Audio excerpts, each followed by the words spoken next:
Homeschooling black family vanished in 1991. 12 years later, a drone captures something chilling. The morning mist clung to the pine trees like a secret when 12-year-old Marcus Williams first laid eyes on the Holloway homestead.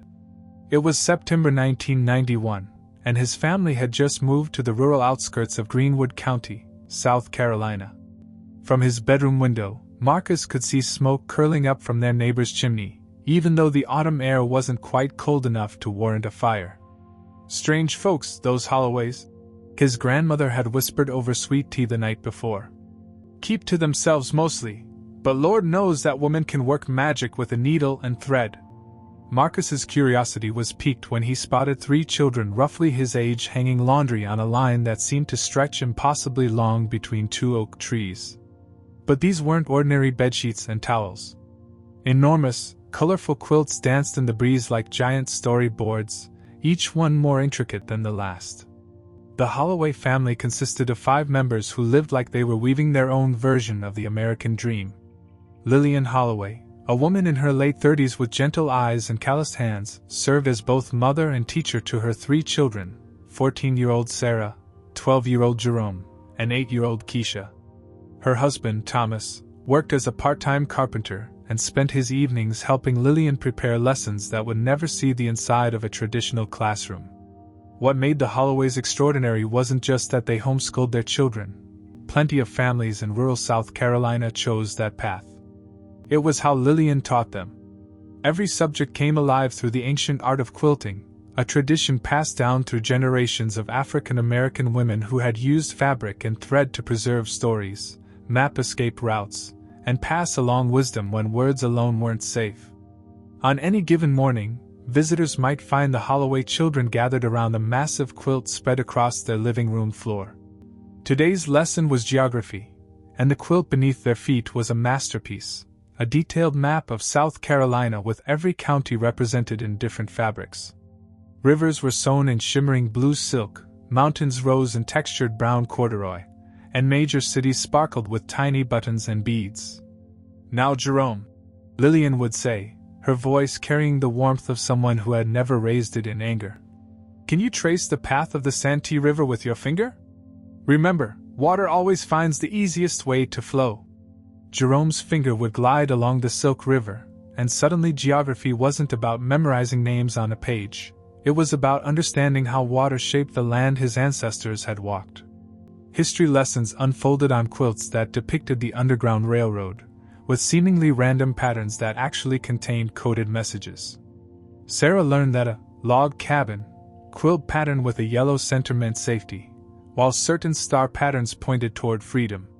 Math came alive when the children calculated the precise measurements needed for each patch, learned about symmetry through geometric patterns, and discovered fractions by dividing fabric into equal parts. But Lillian's crowning achievement hung on their living room wall, a quilt so large it covered nearly the entire space from floor to ceiling. This wasn't just any map, it was a detailed representation of their entire region, complete with landmarks, forest paths, hidden caves, and abandoned homesteads that didn't appear on any official map. Every stitch had been placed with purpose, every color chosen with care. Local legends, family histories, and practical survival information were all woven into its fabric. The Holloways were well known at local craft fairs, where Lillian's quilts drew crowds and Thomas's handcrafted wooden frames showcased their work perfectly. People would travel from 3 counties away to see what educational masterpiece Lillian had created next. She never sold the teaching quilts. Those were too precious, too much a part of their family's daily life. But she would create smaller versions for other homeschooling families who shared her vision of learning through hands-on creativity. "Mrs. Holloway," a fellow parent once asked at a craft fair, "how do you think of such incredible ways to teach?" Lillian's response had been simple but profound. "When you can't trust the world to teach your children right, you build your own world where right is all they know." The Holloway children thrived in this environment. Sarah had developed an incredible memory for historical dates, and could recite the stories behind dozens of quilt patterns. Jerome showed remarkable skill in mathematics and could calculate complex measurements in his head. Little Keisha, despite her young age, could identify edible plants, navigate by the stars, and sew stitches so tiny they seemed impossible for her small fingers. Their days followed a rhythm as comforting as the sound of Lillian's sewing machine. Mornings began with lessons, afternoons were spent outdoors learning practical skills like gardening, animal care, and wilderness survival. Evenings brought storytelling time, where the family would gather around their quilts and Lillian would share tales of their ancestors, some true, some legend, all woven together like the patches on their teaching tools. The neighbors respected the Holloway's choice to live differently, though few truly understood the depth of their educational philosophy. What they saw was a quiet, self-sufficient family who minded their own business and created beautiful things.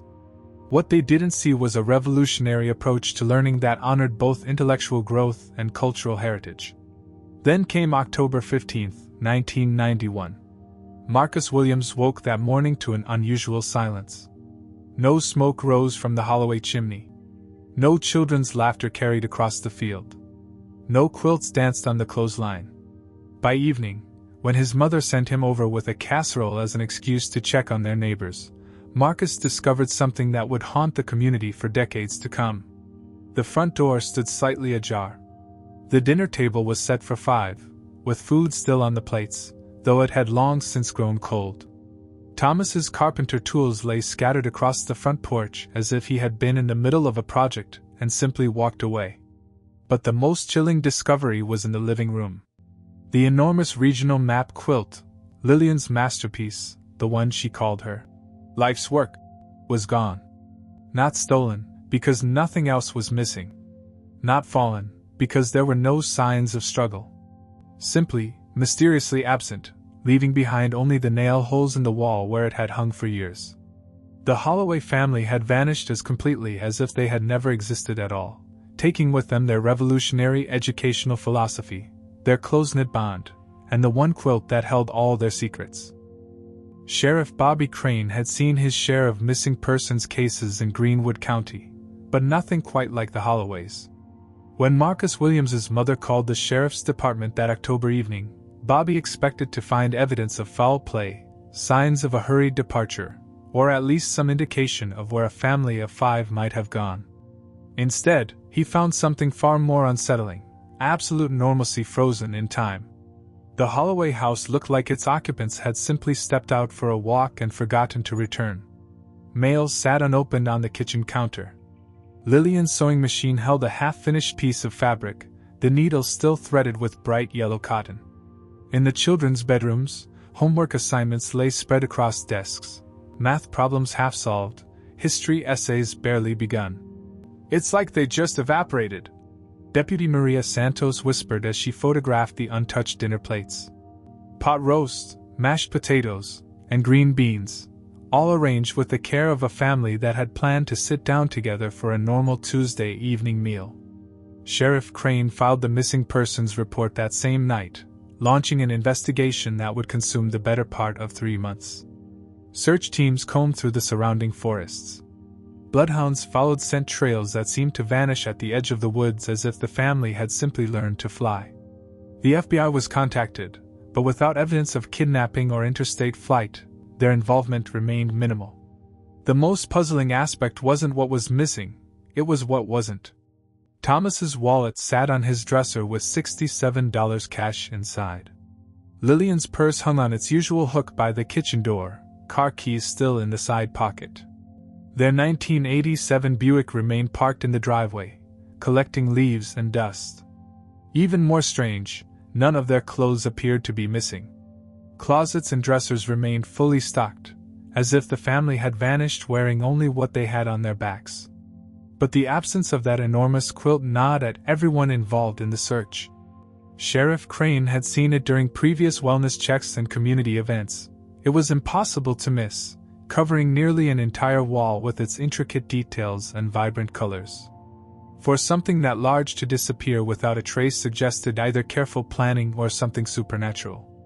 As weeks turned to months with no leads, the official search scaled back. Sheriff Crane kept the case open, but with no evidence of foul play and no witnesses, there was little more the law could do. The Holloways had simply vanished into the humid South Carolina air like morning fog. That's when the whispers began. At Dolly's Diner on Main Street, longtime residents shared theories over coffee and biscuits. Mabel Henderson, who had lived in the county for 63 years, insisted she had seen Thomas Holloway at the grocery store 2 weeks after the disappearance, though he had supposedly not recognized her when she called his name. "Walked right past me like I was invisible," Mabel would tell anyone who would listen. Had this strange, distant look in his eyes, like he was seeing something the rest of us couldn't. Others developed different theories. The family had grown tired of society's pressures and moved deeper into the vast Sumter National Forest to live completely off the grid. Some claimed they had joined a commune somewhere in the mountains of North Carolina. A few darker whispers suggested that the family's isolation had been hiding something sinister.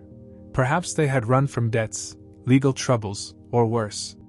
But it was 8-year-old Emma Lou Pritchard who started the story that would haunt the county for the next decade. Emma Lou had been one of the few children brave enough to play with the Holloway kids, and she had spent many afternoons learning alongside them on Lillian's educational quilts. "Mama," Emma Lou had said one evening as her mother tucked her into bed, "Mrs. Lillian showed me how her big quilt could hide things. She said if you knew the right patterns you could step into it and disappear until it was safe to come back." Emma Lou's mother, Sandra, had laughed it off as childhood imagination. But as words spread through the community, the story took on a life of its own. Children began whispering about the magic quilt that could make entire families invisible.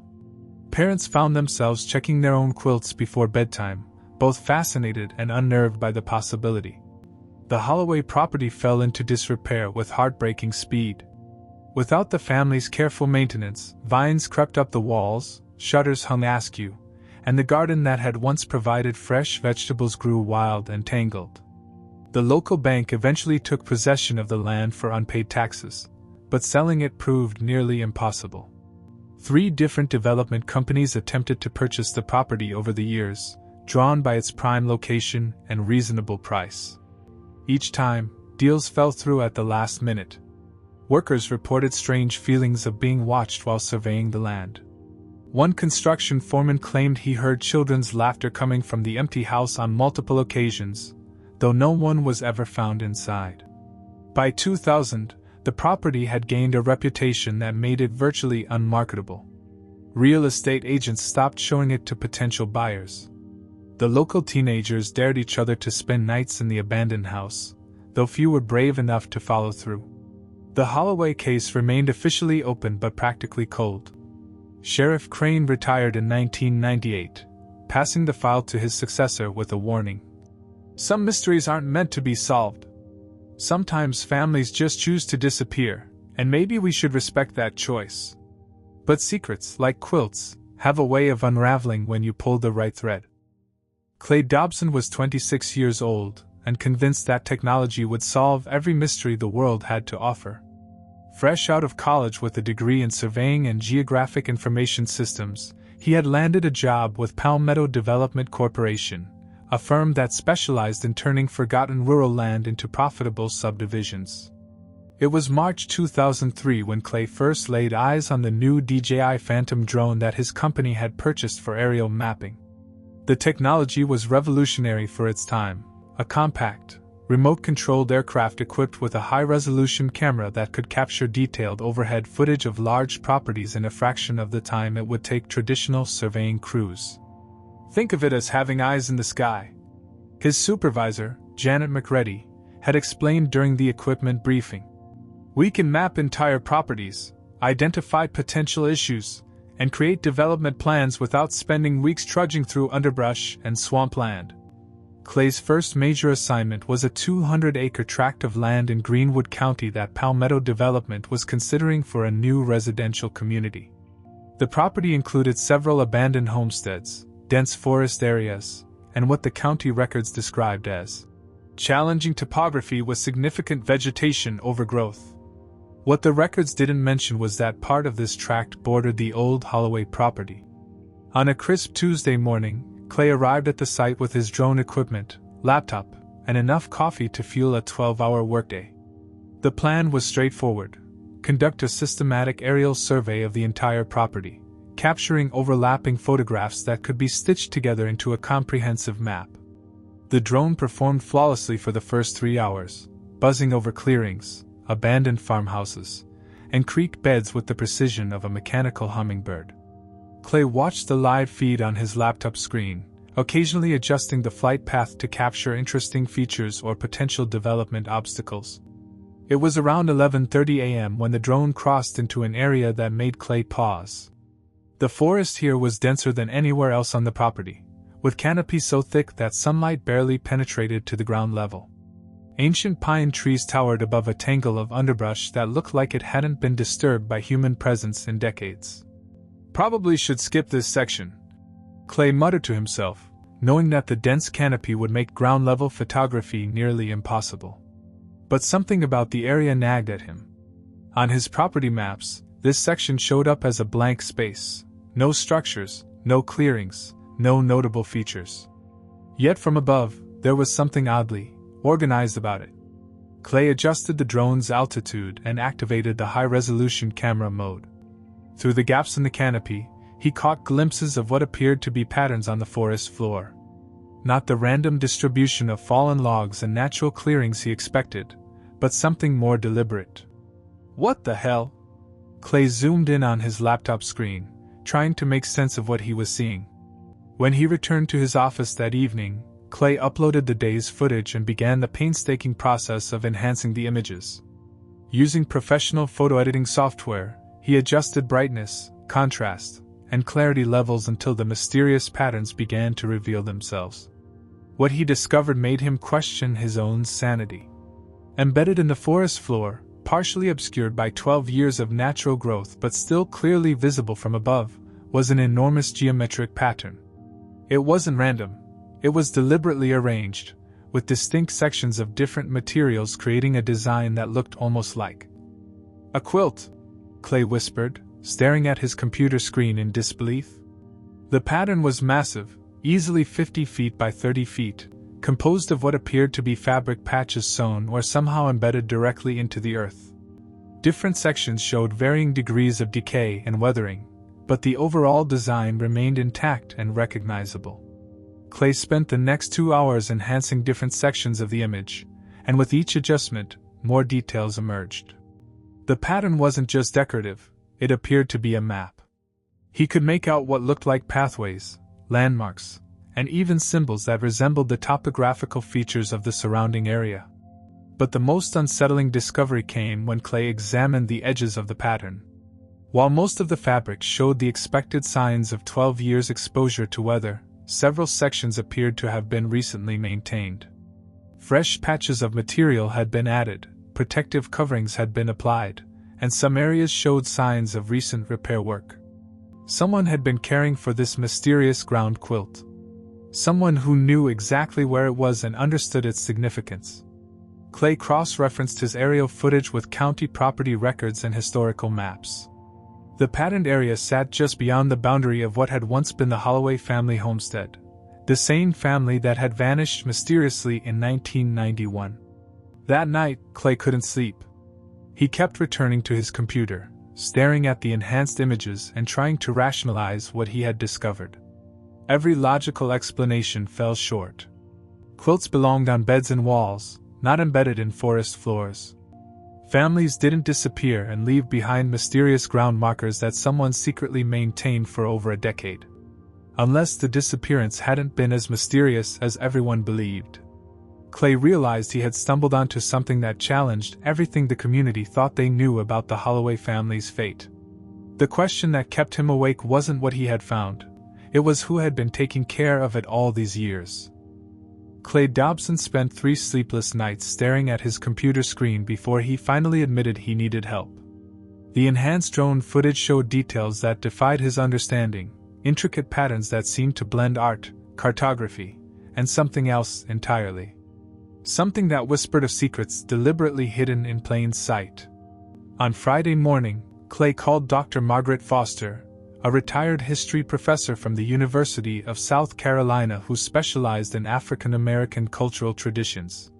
He had met her during a community heritage project the previous year and remembered her expertise in traditional crafts and their historical significance. Dr. Foster, Clay began hesitantly. I've discovered something unusual, and I think it might be connected to quilting traditions. Would you be willing to take a look at some photographs? An hour later, Dr. Foster sat in Clay's office, her reading glasses perched on the end of her nose as she examined the enhanced aerial images. Her expression shifted from curiosity to amazement to something approaching reverence. My dear boy, she said softly, what you've found isn't just a quilt pattern. This is a masterwork of coded communication. Do you see these symbols here? She pointed to tiny details that Clay had initially dismissed as fabric deterioration. These are traditional markers used in Underground Railroad quilts, but they've been adapted for something entirely different. Dr. Foster insisted they needed additional expertise, so she contacted Ruth and Washington, a master quilter whose family had been preserving traditional African American quilting techniques for 5 generations. Ruth arrived that afternoon with a magnifying glass, measuring tools, and a notebook filled with sketches of historical quilt patterns. The 3 of them spread Clay's enhanced photographs across a large conference table, and Ruth began tracing patterns with her finger while muttering in recognition. This is extraordinary, Ruth breathed. See this section here? It's a variation of the log cabin pattern, but instead of representing safe houses, it's marking actual structures. And these star patterns aren't just decorative, they're pointing to specific compass directions. As the afternoon progressed, the true complexity of the ground quilt revealed itself. The pattern wasn't simply embedded in the earth. It was a multi-layered map containing at least 3 different types of information. The first layer showed topographical features, rivers, hills, forest paths, and clearings. The second layer marked human-made elements, abandoned buildings, wells, caves, and what appeared to be storage locations. But the third layer was the most intriguing, a network of symbols, initials, and dates that seemed to tell a story spanning several years. Here, Dr. Foster pointed to a section near the center of the pattern. I can make out what looks like family initials, LH, TH, SH, JH, KH. The Holloway family members. Ruth discovered something even more remarkable. This stitching pattern here, see how it creates a subtle path through the design? It's not random. It's directional stitching, like breadcrumbs leading somewhere specific. Following the stitched pathway on the photographs, Clay realized it led to an area just outside the main pattern, near a cluster of symbols that resembled traditional markers for underground storage. We need to go there, Clay announced. We need to see this in person. The next morning, the 3 investigators hiked through the dense forest to the location Clay had identified from his aerial footage. Finding the actual quilt proved more challenging than expected. From ground level, the pattern was camouflaged by years of natural overgrowth and seemed to blend seamlessly with the forest floor. But Ruth's trained eye spotted the subtle variations in vegetation that revealed the underlying fabric structure. There, she pointed. The grass grows differently where the fabric is underneath. And look, those aren't natural moss patterns. Following the directional stitching Ruth had identified in the photographs, they pushed through thick underbrush until Clay's hiking boots struck something hollow beneath the vegetation. Scraping away layers of leaves, vines, and carefully placed camouflage, they uncovered a wooden trapdoor so well concealed it was nearly invisible. The root cellar beneath was a marvel of preservation and planning.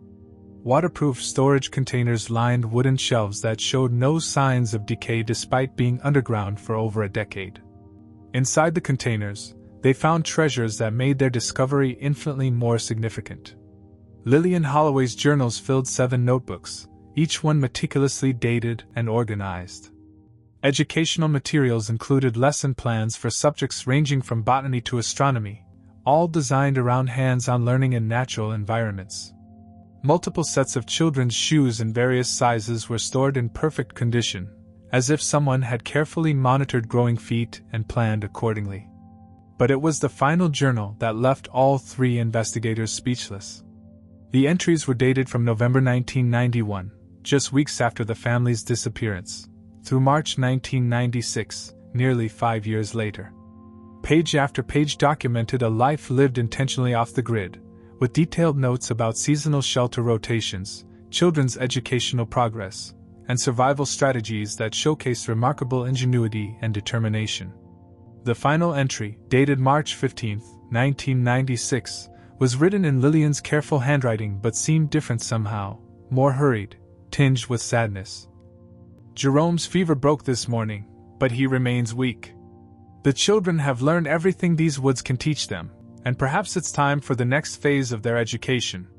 Thomas believes we've given them the greatest gift, the knowledge that learning never ends, only transforms.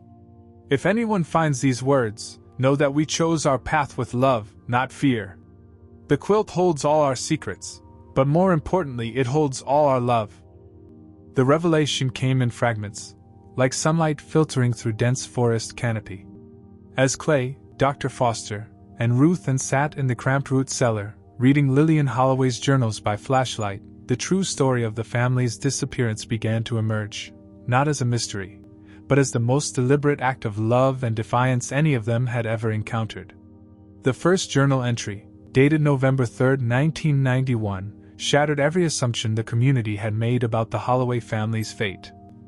Day 19 of our new life. The children adapted to forest shelter number 1 faster than Thomas and I dared hope. Sarah has already cataloged 17 edible plants within walking distance. Jerome designed a rainwater collection system using materials from the homestead, and little Keisha can navigate between our 3 shelter locations using only the quilt markers we've embedded along the paths. They don't miss television or store-bought toys. They miss nothing from the old world because this world we've created is complete. Dr. Foster's hands trembled as she read aloud. The Holloways hadn't vanished. They had transformed themselves into something the modern world couldn't comprehend, a family living entirely according to their own educational philosophy, hidden in plain sight within the vast Sumter National Forest. Subsequent entries revealed the extraordinary scope of their planning. For over 2 years before their public disappearance, the Holloways had been secretly constructing a network of 4 seasonal shelters throughout the forest, each one camouflaged so perfectly that even experienced hikers would walk past without noticing. They had stockpiled supplies, identified year-round water sources, and created the massive ground quilt as both navigation tool and emergency communication system. The quilt serves purposes we never anticipated, Lillian had written in December 1991. From the air, it looks like natural forest patterns unless you know the code. From the ground, it's invisible to casual hikers. But for us, it's a living map that evolves with our needs. When we move between shelters, we update the fabric markers. When seasons change, we adjust the directional stitching. It's become our family's heartbeat, visible only to those who love us. Ruth discovered the most heartbreaking entries scattered throughout 1992 and 1993. The children weren't just surviving in their forest classroom, they were thriving. Sarah had developed an encyclopedia of local flora and fauna that surpassed anything taught in traditional schools. Jerome had become a master engineer, designing everything from solar cookers to water filtration systems using only materials found in nature. 8-year-old Keisha could track animals, predict weather patterns, and navigate by stars with skills that would impress professional outdoorsmen. But it was the educational philosophy driving their extreme lifestyle that truly moved their discoverers.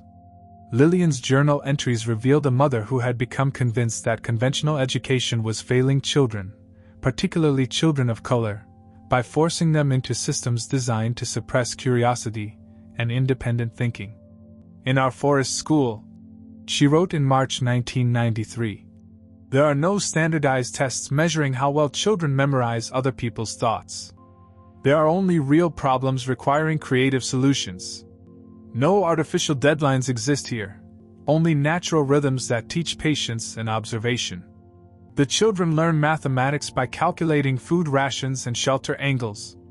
They study history by living closer to the land than any textbook could teach. They understand science because their survival depends on understanding how the world actually works. The family had developed an intricate system for maintaining their hidden life. Thomas would make carefully planned trips to distant towns for essential supplies, always paying cash and never visiting the same location twice in a year.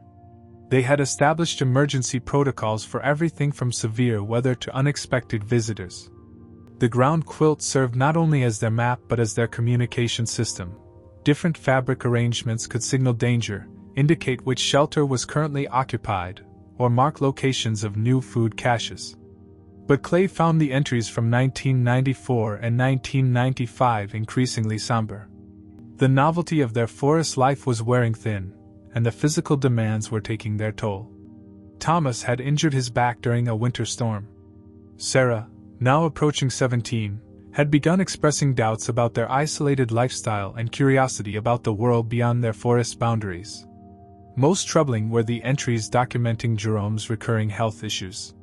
What had started as seasonal allergies in 1994 had developed into something more serious by early 1996. Lillian's careful records showed a pattern of fevers, weakness, and breathing difficulties that natural remedies couldn't address.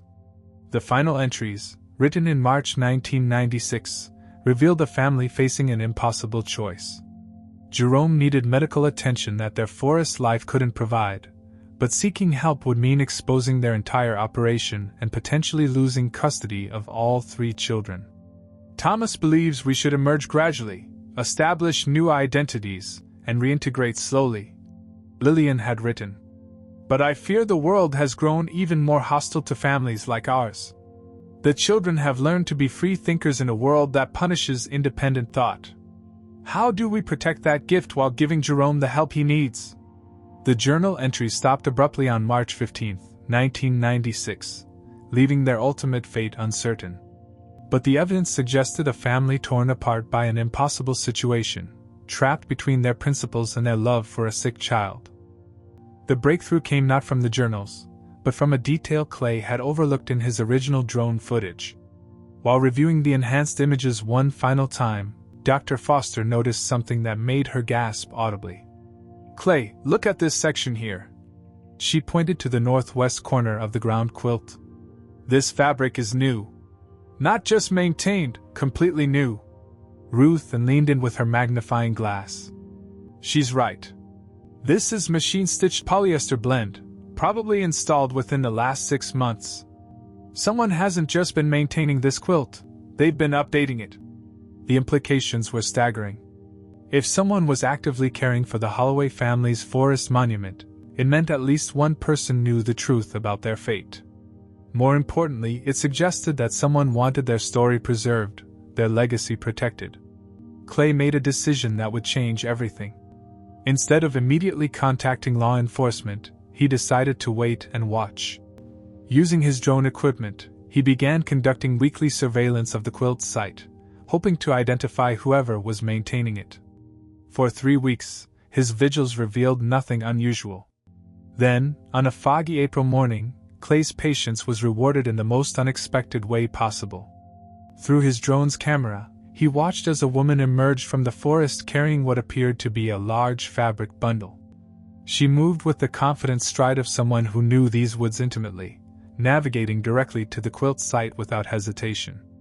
As she began working, carefully replacing a weathered section of the pattern, Clay zoomed in on her face. He nearly dropped his remote controller. The woman was Sarah Holloway, 12 years older than in the missing person photographs, but unmistakably the same person. Her hair was shorter now, streaked with premature gray, and her face bore the weathered look of someone who spent significant time outdoors. But her careful, methodical movements as she repaired the quilt were identical to the techniques her mother had taught her decades earlier. Clay watched, mesmerized, as Sarah worked for over an hour, not just maintaining the existing pattern but adding new elements. When she finished, she stood back to survey her work, then placed her palm against a specific section of the quilt in what appeared to be a gesture of reverence, or goodbye.